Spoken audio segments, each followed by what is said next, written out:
Matius pasal 4. Pencobaan di padang gurun. Maka Yesus dibawa oleh Roh ke padang gurun untuk dicobai iblis. Dan setelah berpuasa 40 hari dan 40 malam, akhirnya laparlah Yesus. Lalu datanglah si pencoba itu dan berkata kepadanya, "Jika engkau anak Allah, perintahkanlah supaya batu-batu ini menjadi roti." Tetapi Yesus menjawab, "Ada tertulis, manusia hidup bukan dari roti saja, tetapi dari setiap firman yang keluar dari mulut Allah." Kemudian iblis membawanya ke kota suci dan menempatkan dia di bubungan bait Allah.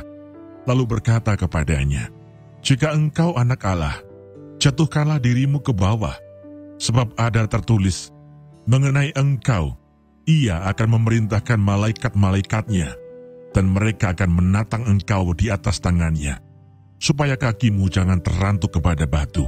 Yesus berkata kepadanya, "Ada pula tertulis, janganlah engkau mencobai Tuhan Allahmu." Dan iblis membawanya pula ke atas gunung yang sangat tinggi, dan memperlihatkan kepadanya semua kerajaan dunia dengan kemegahannya, dan berkata kepadanya, "Semua itu akan kuberikan kepadamu, jika engkau sujud menyembah aku."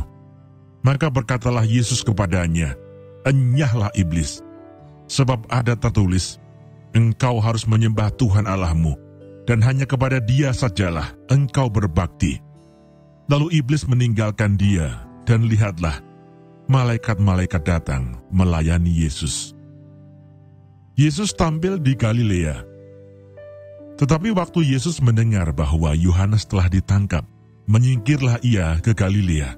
Ia meninggalkan Nazaret dan diam di Kapernaum, di tepi danau, di daerah Sebulon dan Naftali, supaya genaplah firman yang disampaikan oleh Nabi Yesaya.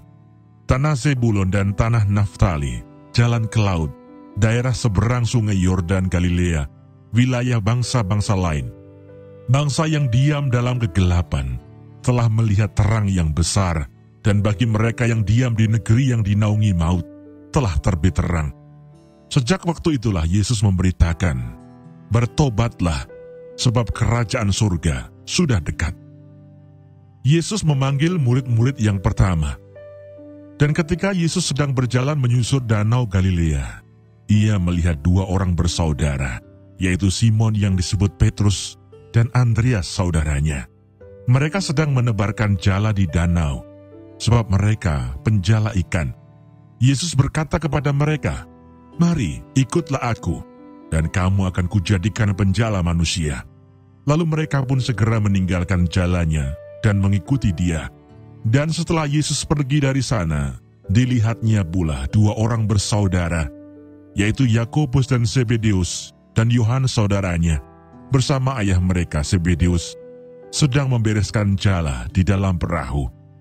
Yesus memanggil mereka, dan mereka segera meninggalkan perahu serta ayahnya, lalu mengikuti dia. Yesus mengajar dan menyembuhkan banyak orang. Yesus pun berkeliling di seluruh Galilea. Ia mengajar dalam rumah-rumah ibadat dan memberitakan Injil Kerajaan Allah, serta melenyapkan segala penyakit dan kelemahan di antara bangsa itu. Maka tersiarlah berita tentang dia di seluruh Syria, dan dibawalah kepadanya semua orang yang buruk keadaannya, yang menderita pelbagai penyakit dan sengsara, yang kerasukan, yang sakit ayan, dan yang lumpuh. Lalu Yesus menyembuhkan mereka. Maka orang banyak berbondong-bondong mengikuti dia. Mereka datang dari Galilea dan dari Dekapolis, dari Yerusalem dan dari Yudea, dan dari seberang Yordan.